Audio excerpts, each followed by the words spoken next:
Buena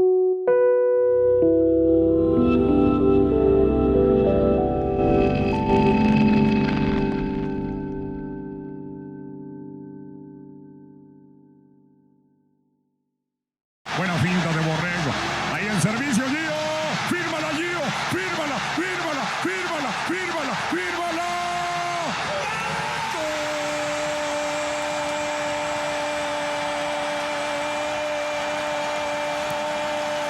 ¡Gol! ¡Golazo! ¡Oso! ¡Oso! ¡Oso! ¡Oso! ¡Oso! ¡Oso! ¡La firmó! Le dije fírmala. La firmó Gio. ¡Qué gol! ¡Impresionante!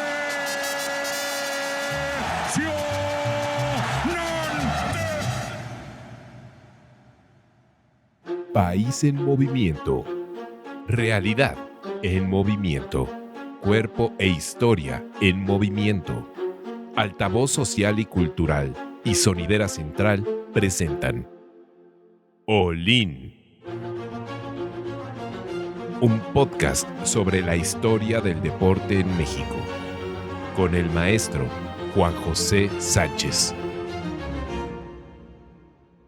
La historia de la selección mexicana se remonta al año de 1923, es decir, tiene un poco más de 100 años el combinado nacional, con una gran cantidad de juegos en su haber, más de 1,300 partidos tiene jugados la selección mexicana, que pues cabe mencionar en los primeros años de este equipo había varias formas de denominar a la selección y propiamente había algunos casos en los que la selección era más un combinado de jugadores mexicanos de la liga. Otras veces fue el mejor equipo de la liga reforzado con algunos jugadores de otras escuadras. Y en los primeros años, yo creo que de 1923 hasta prácticamente 1941, en realidad los partidos disputados por la selección, sobre todo en territorio nacional, eran de equipos combinados.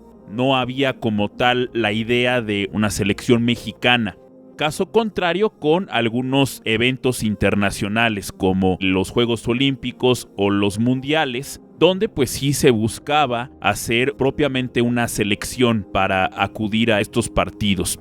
Pero entre estos partidos de combinados, de selecciones y demás, inclusive hubo algunos partidos celebrados, por ejemplo, en la década de los 30, específicamente en mayo de 1930, hubo un partido que se celebró entre dos selecciones mexicanas. Había un equipo que jugó de casaca roja contra otro equipo que jugó de casaca verde y en realidad eran dos combinados mexicanos y que ambos, según las crónicas de las épocas, podían fungir como selecciones mexicanas. Y también hubo enfrentamientos contra extranjeros de la liga, etcétera, ¿no? Pero pues estos juegos, al ser de carácter amistoso, pues muchas veces no tenían este requerimiento, ¿no? Por parte de la liga para que fueran como tal una selección mexicana. Dicho todo lo anterior, también hay que ser precisos con los términos, porque durante muchos años de la existencia de la selección, hubo selección A, hubo selección B, hubo inclusive momentos en los que México disputó algunos eventos donde no fue la selección titular, y eso aunado a los lineamientos de la propia Federación Internacional de Fútbol, que considera algunos partidos como tipo A, es decir, partidos que se juegan contra selecciones nacionales, pueden ser de carácter amistoso, pueden ser en torneos oficiales.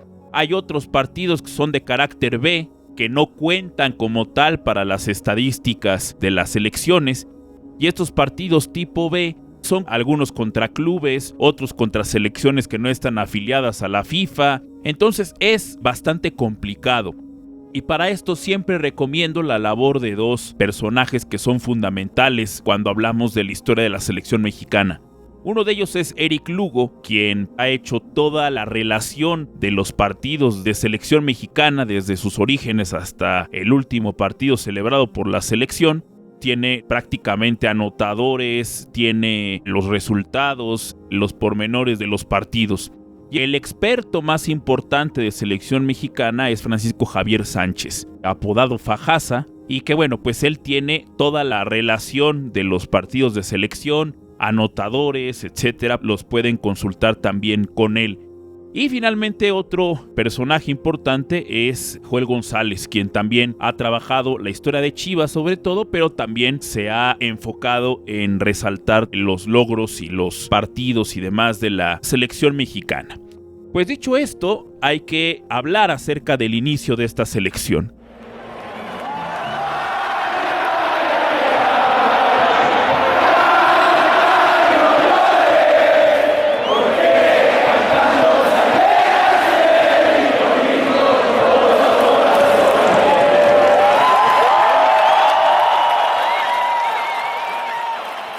Como platicamos en el podcast del América, en 1922 es invitado el equipo azul crema a visitar tierras guatemaltecas para celebrar una serie de partidos contra una selección local. El América va con algunos refuerzos, algunos jugadores que venían de otros equipos, pero pues en realidad eran un par, quizás 3 jugadores los que no participaban frecuentemente con el América. En la historia de la selección mexicana, esos partidos cuentan como partidos del Club América, no como partidos de la selección mexicana como tal. Y es por eso que el debut de la selección mexicana ya como un combinado de jugadores que forman parte de un mismo equipo se da el 9 de diciembre de 1923. En esta fecha, el equipo guatemalteco paga la visita hecha por el América un año antes, y también un viaje patrocinado por Juan de Dios Bojorquez hace que algunos jugadores guatemaltecos lleguen a México. Pero aquí ya no lo recibe el América, ya lo recibe un combinado de jugadores de la Liga Mexicana en ese momento. Aunque, siendo muy honestos, leyendo las crónicas de la época, en realidad también los propios periodistas consideraban a ese equipo de 1923 como el América reforzado, no era como tal una selección mexicana a los ojos de los periodistas. Sin embargo, en la historia de la selección mexicana y también para la propia Federación Internacional de Fútbol, estos son los primeros partidos que celebra un combinado nacional, una selección mexicana. En este partido contra Guatemala ganan por 2-1 y el primer anotador de gol en la historia de la selección mexicana fue un joven apellidado Guadarrama, quien era parte del Club América y que fue el primero que anotó en ese partido que gana 2-1 México a Guatemala. Juegan una serie de 3 partidos, México gana 2, 2-1, después volverá a vencer 2-0 a Guatemala y el último partido, que se celebró prácticamente el día que los guatemaltecos se iban del país, fue un empate a 3 goles. Todos estos partidos fueron celebrados en el Parque España del Paseo de la Reforma, que para el momento pues era el campo de fútbol más importante de la Ciudad de México. Este equipo mexicano juega con una camiseta a mitades, ¿no? Como la que muchos años portó, por ejemplo, el Club Atlas, ¿no? Que es una mitad de un color y la otra mitad de otro color. En el caso de esta selección mexicana, jugó con una camiseta blanca de un lado y roja del otro lado con un escudo que era el águila nacional de frente y con la leyenda México debajo de esa águila. Todo esto en un círculo de color negro con dorado. Ese era el escudo de ese uniforme. Que de hecho, para quien esté interesado en los uniformes, una réplica de esa camiseta se puede ver en el Museo del Fútbol en Pachuca. Ahí está esta réplica de la primera camiseta utilizada por un combinado por una selección mexicana. Y dentro de este equipo, de esta primera serie internacional, los guatemaltecos también trajeron un equipo de básquetbol. Y recordamos, el América cuando fue a jugar a Guatemala también disputó un partido de básquetbol, solamente que eran los mismos jugadores de fútbol los que llevaron a cabo también el otro deporte. Aquí, en el caso de los guatemaltecos que vinieron a México, sí se habla de una selección de básquetbol que también llevó a cabo algunos partidos. Y al final del tercer partido se entregaron 3 trofeos. 2 ganados por México, que sí fue por las victorias que obtuvieron tanto en fútbol como en básquetbol, y otro trofeo que fue donado por las autoridades mexicanas que asistieron al último partido. Entre ellos estaba el ministro de Educación José Vasconcelos, estaba José F. Peralta, quien era el titular de Deportes de la Secretaría de Educación Pública, estaba también el propio Juan de Dios Bojorquez y otros políticos más que asistieron ese día al partido, y de forma amistosa le entregaron un trofeo a la selección de Guatemala en estos primeros Juegos de 1923. Para concluir esta primera parte de partidos de la selección mexicana, hay que remontarnos a 1928, que es la primera vez que México, ya como una selección nacional, sale de territorio mexicano a disputar un partido fuera del territorio mexicano. Y esto se debió a la invitación que tuvo la federación para participar en los Juegos Olímpicos de 1928.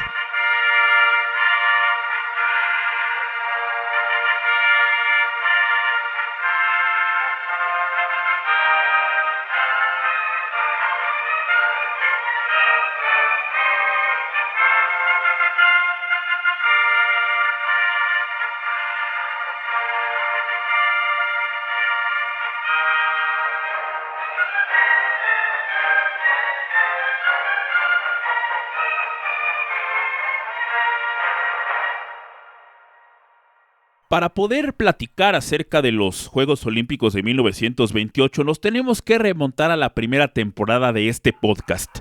En esos Juegos Olímpicos del 28, pues México prácticamente no tenía dinero para llevar una representación nacional a los Juegos Olímpicos de Ámsterdam. De hecho, el presidente en ese momento, que era Plutarco Elías Calles, dijo, pues sí, respaldamos al contingente, ¿no? Estamos gustosos de que vayan a Ámsterdam, pero no les vamos a dar dinero. Entonces, los propios deportistas buscaron la forma de obtener recursos para poder ir a los Juegos. Los diarios también ayudaron a que pudieran recaudar fondos los deportistas para ir a estos Juegos Olímpicos de 1928.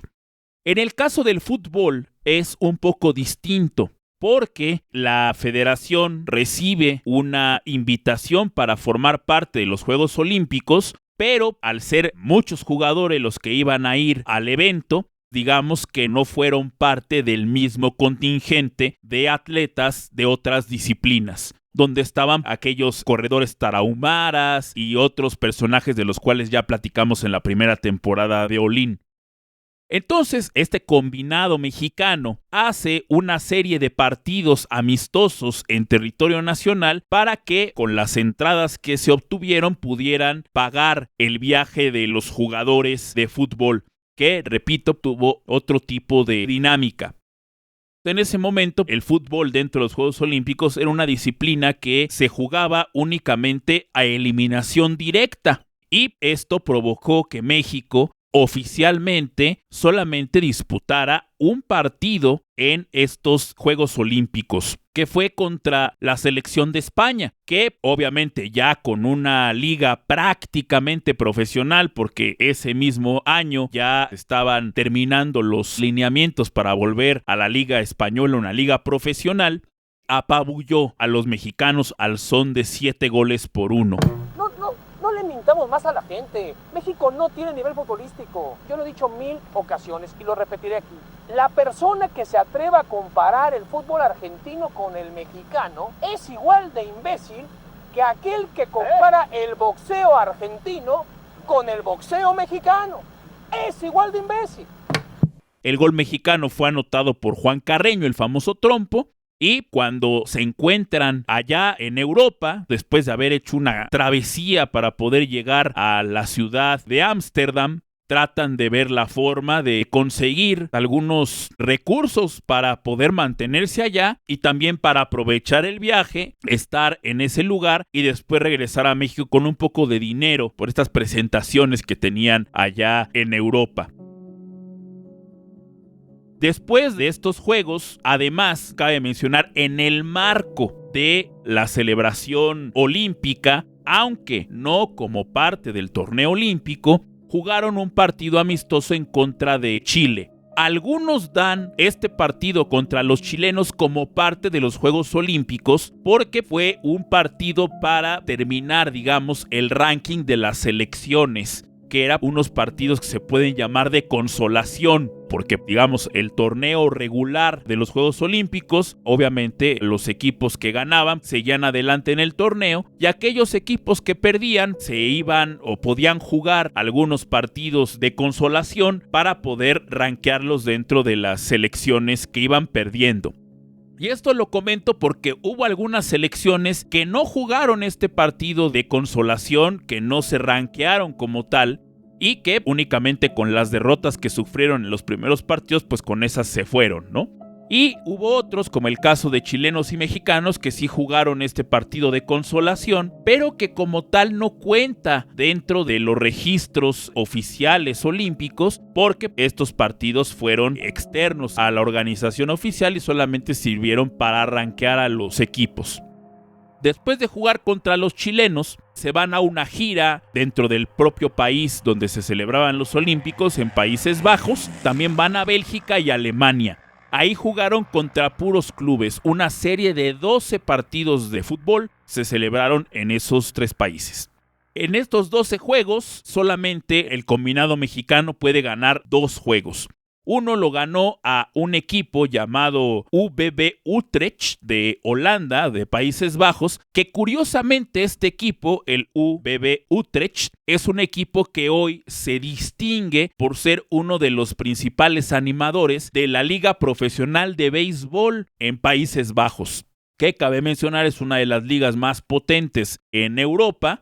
Y este equipo, que fue un equipo deportivo, ¿no? Que tenía equipo de fútbol, tenía otras actividades también como parte del mismo club, y tiempo después abrazarán al béisbol como un deporte predilecto. Y esta asociación, a pesar de que todavía tiene un equipo de fútbol, que tiene un estadio aproximadamente para 1,000 personas, se distingue más por el trabajo que hacen en el béisbol. Y pues bueno, este partido contra el equipo UBB Utrecht es la primera victoria mexicana en el extranjero como selección nacional. Y el otro partido que logran ganar es en Alemania contra un combinado de la ciudad de Hannover. Este combinado era de jugadores locales que pues se juntaron para hacer un equipo que plantara cara a los mexicanos. Y todos los demás partidos los pierden. Juegan contra el Feyenoord, juegan contra el equipo Bruselas, juegan con el Young Fellows en Suiza, contra el Stuttgart, el Mainz, el Mannheim de Alemania y una serie de partidos, el ADO de Holanda, etc. Entonces juegan todos estos partidos y pues únicamente pueden vencer al UBB Utrecht y al propio combinado de Hannover. Esta es la primera experiencia mexicana en el extranjero, pues ya como una selección como tal, y la gran figura de esta selección fue sin lugar a dudas Juan Carreño, que anotó el gol en el partido oficial de los Juegos Olímpicos y que también tuvo destacadas actuaciones en los partidos de corte amistoso que se celebraron en esas fechas. Después, en 1930, México será invitado para jugar el primer mundial de fútbol que se celebró en Uruguay, pero por la extensión y sobre todo por la profundidad y la importancia que tiene este torneo, pues vamos a platicar de él de manera específica en otra parte de este capítulo.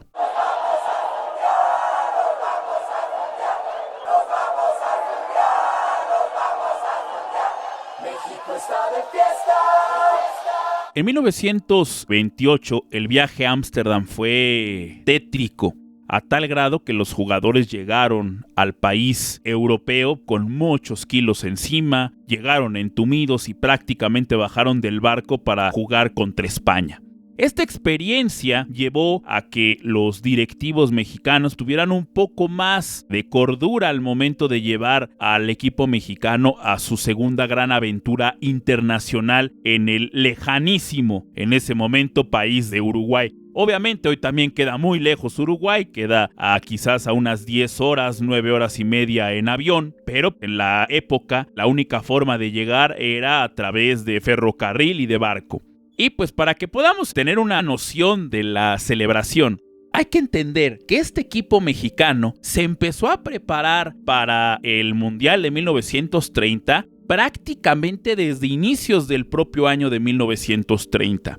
Se nombró como seleccionador a un español, quien en ese momento era el entrenador del Germania, un equipo que obviamente ya no existe, patrocinado por la cervecería alemana, un equipo que tenía a Germán Stutt como uno de los directivos más importantes. Y pues bueno, este personaje se llamó Juan Luque de Serrallonga, español de muy férrea disciplina, y que mencionó que era muy importante que este equipo tuviera una preparación como ningún otro para poder tener éxito en el Mundial de Fútbol. La Liga Mexicana, el torneo de 1929-30, se jugaba a 2 vueltas. Normalmente así había sido. Hasta el torneo anterior ganado por el Marte, se había jugado a 2 vueltas.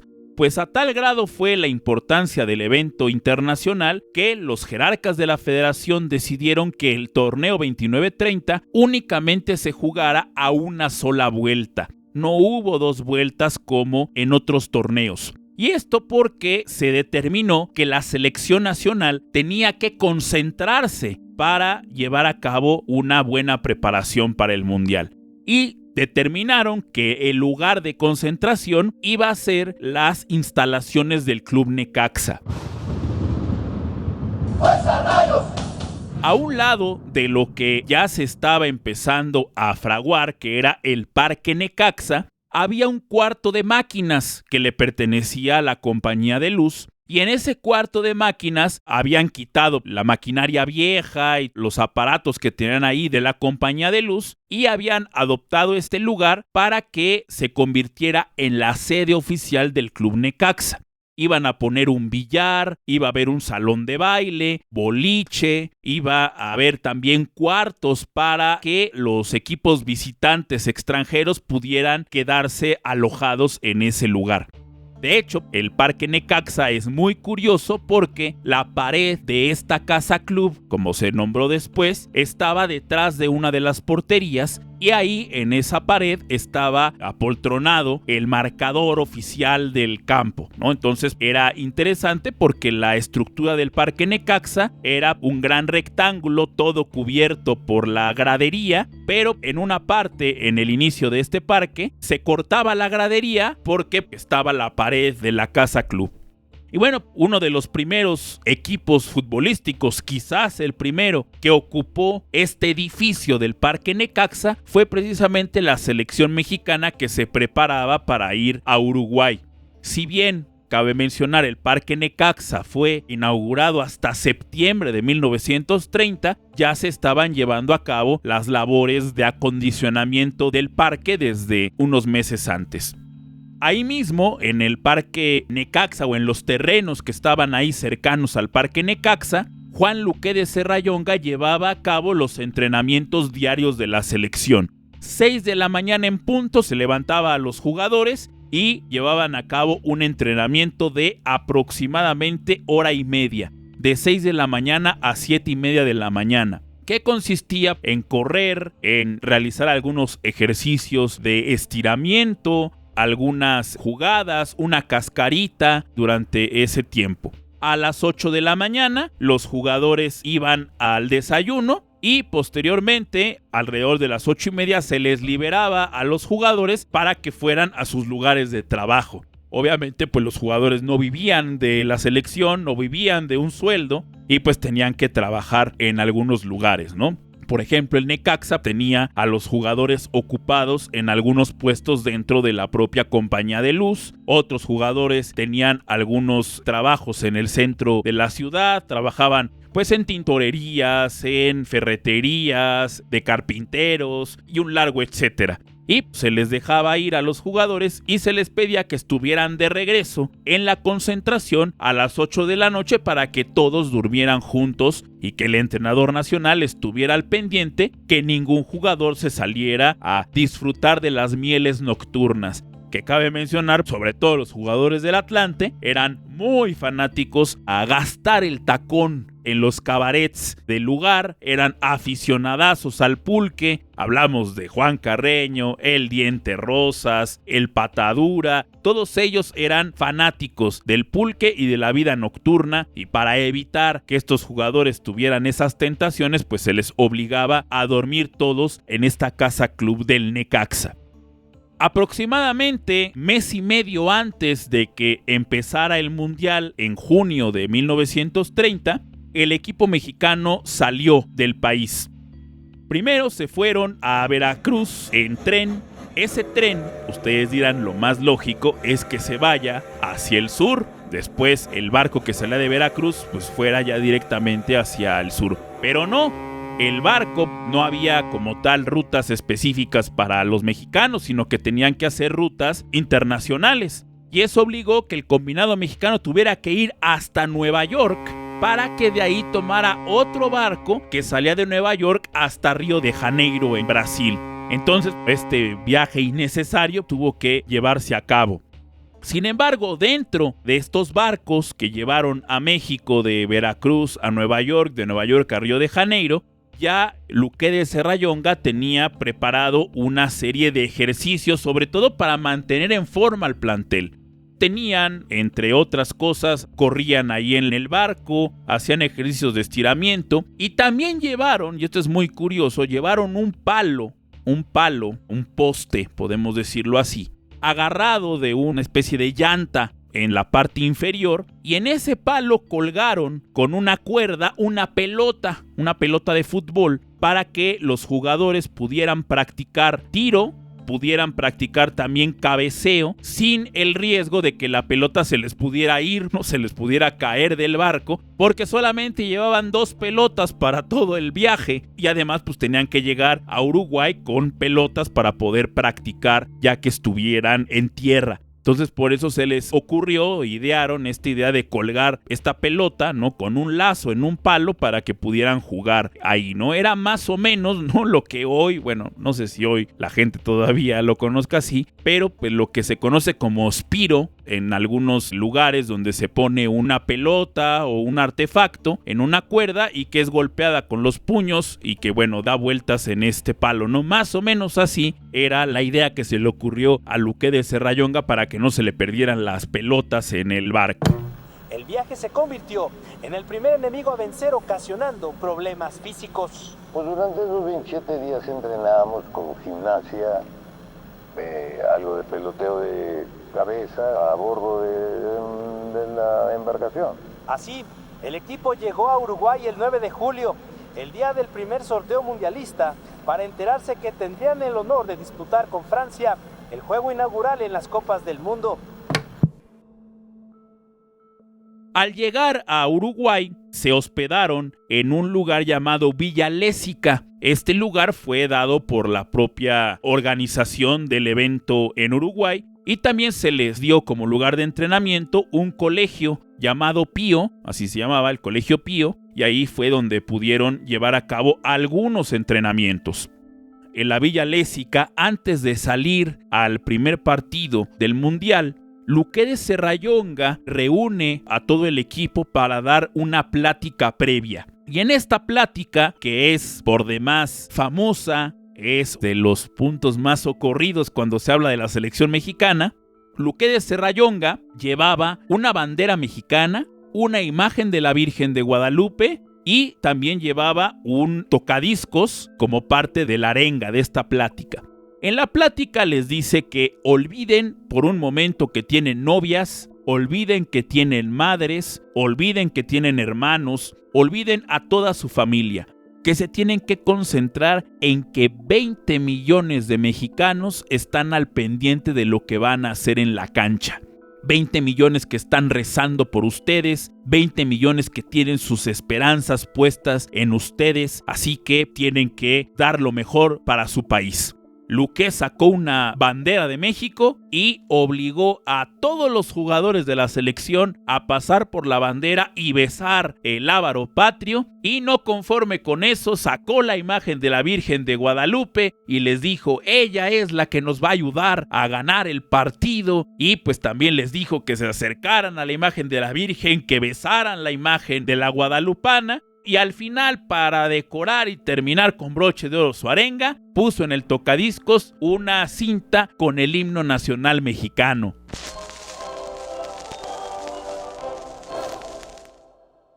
Y se cuenta, Flavio Zavala Milet, quien era periodista en ese momento, al salir de la villa, pues más que motivados, los jugadores estaban asustados y llorando y extrañando a su patria y a su familia y demás, ¿no? Entonces fue una arenga demasiado imponente para los jugadores, que pues salieron bastante afectados de ahí para jugar su primer partido en contra de Francia.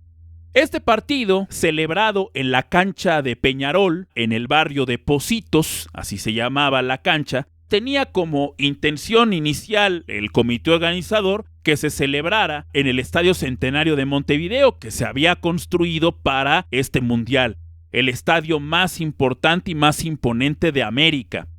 Desafortunadamente para los organizadores, la cancha no quedó lista a tiempo y pues el mundial se tuvo que inaugurar en la cancha de Peñarol, en el barrio de Pocitos, que de hecho hoy esa cancha hay una unidad habitacional y dentro de la unidad habitacional hay una placa donde está dicho que ahí fue el primer partido en la historia de los mundiales. A México le toca este honor de ser uno de los equipos que inauguraron el mundial y pierde este primer partido por 4-1. México lo único que ganó en ese primer partido fue el volado. Y el volado lo gana el equipo mexicano, lo gana el arquero Bonfiglio, y decide Bonfiglio que van a posicionarse en contra del viento, porque estaba soplando fuerte el viento. Hay que recordar que en junio es invierno en Uruguay, y el viento era un factor, según Bonfiglio, importante para el partido, y eso le dio a los franceses la oportunidad de hacer el saque inicial. Y el primer jugador que toca una pelota en un mundial fue Machinot, un medio delantero de Francia. Es el primero que toca la pelota del mundial. Y aquí hay un detalle curioso, además de las primeras veces. Hasta 1970 no se permitían las sustituciones dentro de los partidos de fútbol.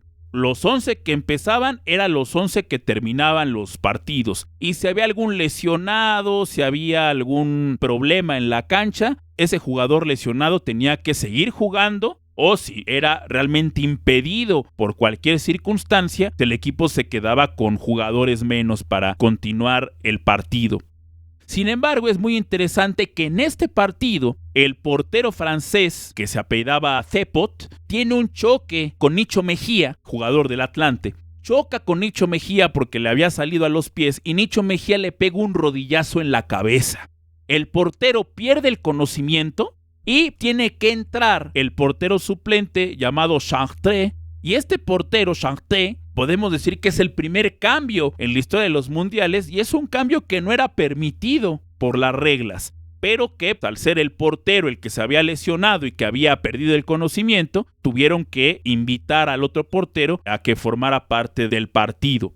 Otro detalle de ese partido es que al inicio salieron los clubes, los equipos, se presentaron al público, tuvieron algunas arengas y demás, pero como detalle del comité organizador, en el medio tiempo se puso el himno nacional de Uruguay, la marsellesa y el himno nacional mexicano en el medio tiempo. Y pues bueno, la gente muy solemne se levantó, escuchó los tres himnos, los aplaudió y digamos que eso fue el espectáculo de medio tiempo. En aquel entonces no se acostumbraba que antes de los partidos se tocaran los himnos nacionales. Eso se empezó a utilizar ya más adelante, sobre todo inspirados en 1934, que el equipo italiano salía al campo y hacía el saludo al Duce, a Benito Mussolini, y se entonaban el canto del partido fascista. A pesar de los nervios y el resultado, La actuación del equipo no fue calificada como un desastre. Había varios aficionados mexicanos y uruguayos que llegaron a la concentración de nosotros y nos daban ánimos y nos decían que el fútbol de nosotros había gustado. Así fue, hace 80 años, el primer partido de México en los mundiales.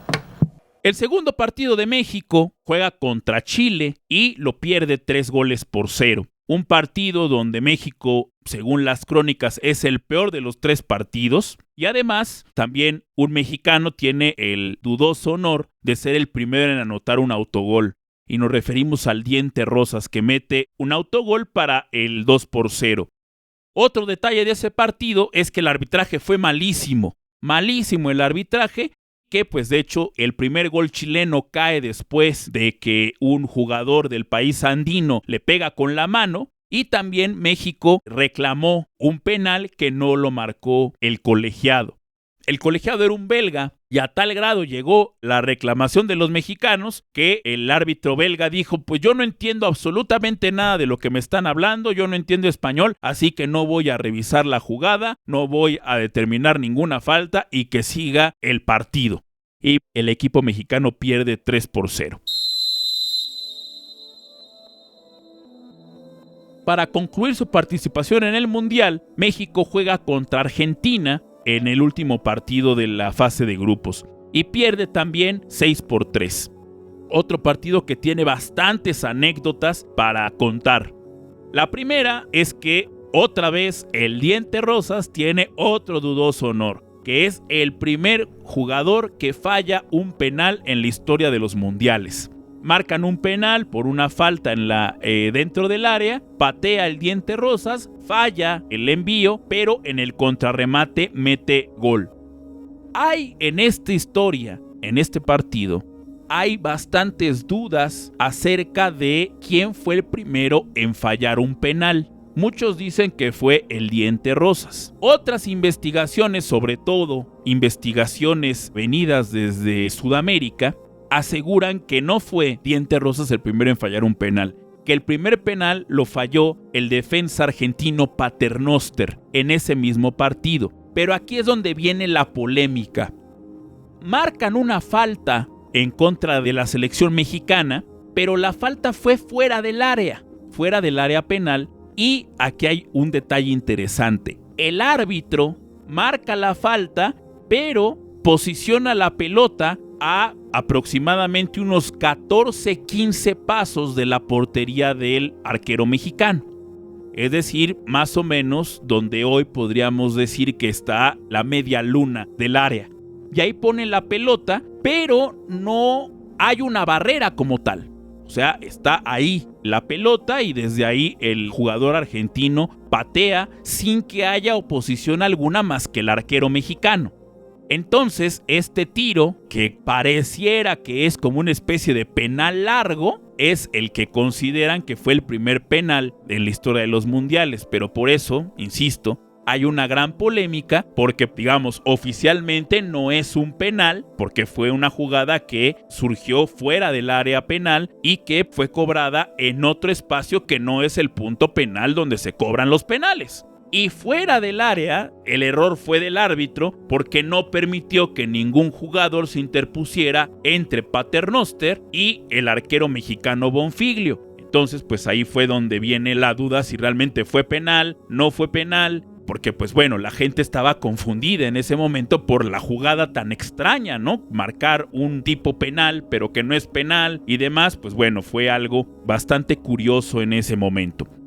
Un balón alto que me llegaba a mí me tapó el sol un poco y entonces él por única contestación me dijo: pues que voy a arreglar un partido de noche a ver si la luna también te estorba. Con esto se da el final de la participación mexicana en el Mundial de 1930 y después de este episodio, México tiene una serie de partidos amistosos en algunas ciudades de Sudamérica. Van a Valparaíso, van a Santiago de Chile, también van a Antofagasta y terminan la gira en Lima, en Perú. Y en esos partidos solamente logran empatar 2 veces, empatan con un combinado de Colo-Colo con Unión Española y también le empatan al equipo Universitario de Perú. Pierden con Universidad de Antofagasta, pierden con Alianza de Lima y también pierden con un combinado de la ciudad de Valparaíso. Y pues bueno, esta es la historia de México en el primer mundial de fútbol en 1930. El primer gran fracaso del fútbol mexicano a nivel de selecciones, sin lugar a dudas, es el de 1934, que pasó a la historia como el misterio de Roma. Aquí hay muchísimos detalles que hay que contar al respecto y que tienen una serie de polémicas alrededor de todo esto. La FIFA, para este mundial de 1934, tenía la idea de hacer un mundial parecido al de 1930 a través de invitar a federaciones a formar parte del evento. Sin embargo, la FIFA se da cuenta que antes del torneo hay muchas selecciones que tienen interés en participar en el mismo. Y eso obliga a la FIFA a llevar a cabo las primeras eliminatorias para el Mundial de Fútbol. Eran poco más de 20 equipos los que estaban interesados en participar y eso obligó a que la FIFA hiciera una serie de enfrentamientos previos por zonas geográficas para determinar quiénes iban a participar en el Mundial.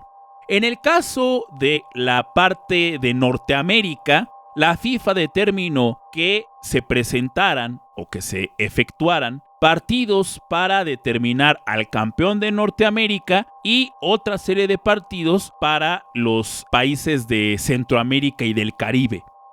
Estaban inscritos en esas eliminatorias 3 equipos: México, Cuba y Haití.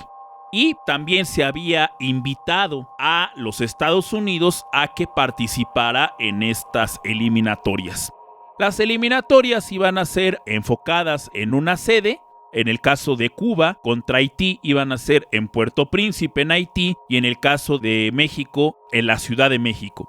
Sin embargo, el fútbol estadounidense, la Federación Estadounidense, decide declinar la participación en las eliminatorias. Entonces, pues México, en teoría, pasó esa primera fase de eliminación y se tenía que enfrentar al ganador de la zona del Caribe entre Cuba y Haití, que es ganada por el equipo cubano, y los cubanos tienen que viajar a la Ciudad de México para enfrentar a la selección mexicana en una serie a ganar 2 de 3 partidos, que se determinó obviamente por logística de viaje que se enfrentaran todos en una sola sede, que es la Ciudad de México. Y ahí la selección mexicana no tuvo problemas para vencer a la cubana. Le ganan 3-2 el primer partido, 5-0 el segundo partido, y como un aspecto recaudatorio, sobre todo para el regreso de los cubanos a la isla, se determina que también van a jugar el tercer partido, aunque pues ya no tenía ningún sentido llevarlo a cabo, y los mexicanos lo ganan por 4-1. Esto, en teoría, le daba el pase al Mundial a México, pero aquí viene el primer detalle polémico. Después que México le gana a Cuba, a los norteamericanos, a los estadounidenses, se les ocurre que siempre sí quieren participar en las eliminatorias. A pesar de que ya estaba cerrado la participación en las eliminatorias, a pesar de que México ya había pasado al Mundial, la inscripción tardía de los estadounidenses obliga a México a jugar otra serie contra los estadounidenses. Y viene el segundo momento polémico. La serie tenía que enfrentarse en la Ciudad de México entre Estados Unidos y la selección mexicana. Pero la organización del Mundial de 1934 invita a los mexicanos y a los estadounidenses a que este juego definitorio se pueda celebrar como parte de la inauguración y digamos como un preámbulo del Mundial de 34, y que se celebrara en el estadio del Partido Nacional Fascista. Todos los gastos de ida iban a ser cubiertos por la organización del Mundial, y los mexicanos no estaban tan de acuerdo en que el partido se celebrara en Italia, pero la propia organización y el propio Duce, Benito Mussolini y demás, pues estaban muy interesados, sobre todo porque querían conocer el nivel futbolístico que tenían estos dos equipos, porque el que ganara ya estaba, digamos, hecho el calendario y el equipo que ganara tenía que enfrentar en la primera ronda a Italia. Entonces, los italianos no querían tener algún tipo de problema, dudas acerca del enfrentamiento de los equipos que iban a enfrentar, y por eso fue que los invitaron a jugar a Roma, para poderlos conocer, pues eran otros tiempos, no tenían informe alguno de quiénes eran los futbolistas que llevaban a cabo estas actividades, nadie conocía ni a mexicanos ni estadounidenses, y pues por eso fue que los invitaron para que los jugadores italianos en la tribuna pudieran conocer cómo se movían estos dos equipos. Este partido de Estados Unidos contra México, que se jugó el 24 de mayo de 1934, yo sí la considero la primera tragedia del fútbol mexicano. El calendario que la FIFA determinó favorecía absolutamente a Estados Unidos. México le ganó los 3 partidos a Cuba en marzo de 1934, ganó entonces el derecho a disputar con Estados Unidos en Roma, no en Estados Unidos ni en México, ni en una serie de 3 partidos como había sido lo anterior, sino directamente en Roma, que iba a ser sede del Mundial de 1934. Van los mexicanos entonces al país itálico, y es otro viaje tortuoso, complicado, tétrico. Van en tren a Veracruz, de ahí van en el barco Orinoco a La Habana, pasan por Bermudas y de ahí van a España. En España llegan a Vigo, de Vigo ya van por tierra hacia San Sebastián y después, en una cuestión inexplicable, tienen que tomar un barco para ir a la ciudad de Southampton en Inglaterra, la parte sur de Inglaterra, y de ahí cruzan hacia Francia y en Francia van a París. En la parte norte de Francia llevan a cabo un partido y después se van a París. Y de París se van en tren a Roma. Todo eso tuvo que hacer México para poder llegar al partido definitivo en el estadio del Partido Nacional Fascista. En este partido, México, para cuestiones estadísticas, lo pierde por 4-2. Y el gran personaje de este partido fue Aldo Donelli, apodado el Bof Donelli. Este personaje, que es importante decirlo, tiempo después será un tipo relevante a más no poder en la historia de uno de los equipos más populares de fútbol americano en México. Me refiero a los Acereros de Pittsburgh. Este señor Bob Donnelly será jugador, será head coach del equipo de Pittsburgh, pero bueno, antes de dedicarse al fútbol americano, él formó parte de esta primera selección de Estados Unidos. Y aquí hay un detalle interesante porque algunos de los jugadores de Estados Unidos que formaron parte de este partido no eran como tal estadounidenses, eran irlandeses, eran británicos, que los estadounidenses prácticamente tomaron estos lugares y los invitaron a jugar al partido en contra de México. Los Estados Unidos llegaron a Inglaterra, llevaron a cabo algunos partidos de preparación y ahí fue donde reclutaron a estos irlandeses y a estos personajes que los invitaron a jugar. El propio Aldo Donelli estaba en ese momento en Italia porque él tenía ascendencia italiana, estaba allí en Italia y le dijeron que jugara para la selección de Estados Unidos. Así que envuelto en toda esta polémica falta otra polémica más. Y es la polémica de los dos arqueros mexicanos. México quedó derrotado en Roma. El viaje de regreso se había programado para después del Mundial. Los viáticos eran escasos y se tuvo que jugar para subsistir. Después hizo algunos partidos en Suiza, en Holanda, en algún otro país europeo y en España. Dicen que tuvieron que vender a 3 jugadores para solventar los gastos, y así la historia los registra como los primeros mexicanos contratados en el extranjero.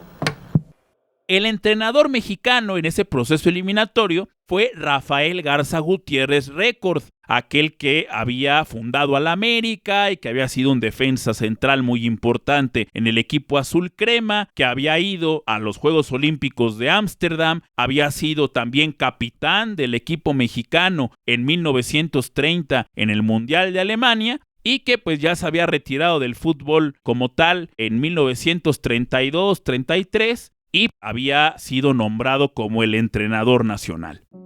Lleva a este partido definitivo a 2 porteros. Uno era el portero Alfonso Riestra, que en ese momento era el mejor portero de México. Era el arquero del Asturias, un arquero que era joven, pero que tenía todo el talento y que había sido además el portero titular de México en los partidos eliminatorios en contra de Cuba. Y el otro portero que llevaba como suplente era Rafael Navarro Corona, el que era apodado el portero de goma. Rafael Navarro Corona era un gran portero del América, pero que en 1932, en un partido internacional, había sufrido un accidente porque en una salida contra un jugador, este jugador le había pegado un golpe en la cabeza a Navarro Corona que ameritó una intervención quirúrgica porque se le había formado una especie de coágulo en la cabeza y Navarro Corona le tienen que poner, unos dicen una placa de titanio en la cabeza, otros dicen que tuvieron que hacerle una intervención y que tenía que jugar Navarro con una especie de cuero. Hagan de cuenta lo que dicen algunos personajes, es una especie de media suela de zapato de cuero. Y esta media suela la habían tallado en un bat de béisbol para hacer una especie de oquedad y que eso se tenía que colocar en la cabeza para que si había algún contacto con esa parte de la cabeza, pues esta como parte de piel, fuera la que amortiguara el golpe directo contra la cabeza de este personaje. De hecho, en un principio se le había dicho que lo mejor era que usara un casco de fútbol americano, que en ese tiempo eran unos cascos de piel y que con eso jugara, pero el portero no quiso porque le parecía ridículo y además era un artefacto que no estaba del todo permitido por las reglas del fútbol soccer. Entonces, este portero, para el momento de la eliminatoria de 34, no estaba en sus mejores condiciones. Aunque ya se había recuperado físicamente del problema que había tenido por el golpe en la cabeza que había sido un par de años antes, pues en la parte psicológica nunca pudo reponerse del todo. Él mismo, en sus memorias, que las escribe en los años 60, él está convencido que no estaba en su mejor momento desde el punto de vista psicológico. Le costaba salir, le costaban muchas cosas en la cuestión de la confianza. Sin embargo, Garza Gutiérrez, un día antes del partido, decide que Rafael Navarro Corona va a ser su portero titular. Y entre otras cosas lo decide porque Alfonso Riestra había tenido algunos problemas de riñones en el viaje y Garza Gutiérrez tenía miedo, según contó él mismo en el periódico El Nacional, tenía miedo que este personaje tuviera algún mal golpe en el partido y que tuviera que salir del mismo, que pudiera traer consecuencias muy graves para la salud del portero Riestra. Y por eso se inclinó por Rafael Navarro Corona. Al final, el partido termina 4-2, los 4 goles anotados por Donelli, y para muchos, sobre todo los seleccionados nacionales, el partido de Navarro Corona no fue el mejor. Y consideran que, pues, si paraba Riestra, podían haber tenido mayor oportunidad. Pero eso no fue el último problema. Antes de ir al último problema, es muy importante decir que este partido entre Estados Unidos y México fue el primero en tener una narración en tiempo real desde el campo de juego. ¿Cómo lo hacían? Lo llevaron a cabo gracias a las labores del periódico El Nacional y obviamente pues del Partido Nacional Revolucionario, el PNR. El PNR, además de tener el periódico El Nacional, tenía una estación de radio, la XEFO. Y en las instalaciones de la XEFO, el periódico El Nacional recibía los cables que venían de la United Press que estaba en el partido y a través de un vínculo de un acuerdo que hizo con la empresa Western Union, por telégrafo le llegaban informes del partido cada 5 minutos y estos informes ya se los daban traducidos a 2 periodistas. Uno, Pablo Buendía Aguirre, apodado Spibis, que es uno de los periodistas más importantes de la época, y también se le daban a Agustín González Escopeta. Y estos dos, tanto Spibis como Escopeta, armaban la narración del partido con los datos que recibían de los cables y la daban a conocer a los radioescuchas. Todo esto, además, fue apoyado por el propio gobierno mexicano, que instaló unos postes con unos altoparlantes en la zona de la Alameda. Y la gente iba escuchando el partido, se reunió en esa zona para poder escuchar los pormenores del partido. Ay, ay, ay, ay, ay, cuánta pasione, girando, vagando, yo sento en el cuore cantare la mia canzone. Y regresando a los problemas de la selección mexicana de este partido, hubo uno muy grande. El comité organizador del Mundial de 34 tenía planificado que hasta el final del evento los seleccionados regresaran a su país. Ellos iban a encargar de que llegaran al Mundial y pues les iban a dar alojamiento y les iban a dar la posibilidad de mantenerse ahí. Pero había un detalle: solamente a los clasificados a la ronda final del Mundial. Y México, al haber perdido contra Estados Unidos, no se calificó a la ronda final. Y el boleto de regreso de México estaba hasta un mes después de la llegada de México. Y además, no tenían el apoyo del comité organizador porque habían perdido el partido de eliminación y pues se quedaron con una mano adelante y con otra atrás. La gente que estaba al mando de la delegación mexicana tienen que buscar la forma de encontrar partidos, de encontrar algo para poder ir recaudando fondos y mantener a la selección allá. Es tal la necesidad que tienen los mexicanos que 3 de los elementos que habían viajado con México ya no regresaron. Fueron vendidos a clubes españoles para que con el dinero que obtuvieron de la venta de estos jugadores, la delegación mexicana pudiera regresar a México. Y nos referimos al Pirata Fuente, a Manolo Alonso, ambos se quedaron con el Racing de Santander, y a Carlos Laviada, que se quedó con el Club Oviedo de España también. Y pues bueno, esta venta de los jugadores y además el dinero que habían obtenido de algunos partidos amistosos allá en Europa, jugaron partidos en Suiza, jugaron en Holanda, en Rotterdam y finalmente jugaron en Gijón contra una selección australiana, fue lo que permitió que los mexicanos pudieran regresar a territorio nacional, porque estaba muy complicado mantenerse allá en Europa sin el apoyo del comité organizador del segundo mundial de fútbol. Y bueno, toda esta cuestión alrededor del famoso misterio de Roma es contada en esta parte del episodio y seguramente platicaremos un poco más de la selección mexicana en otro episodio de este podcast.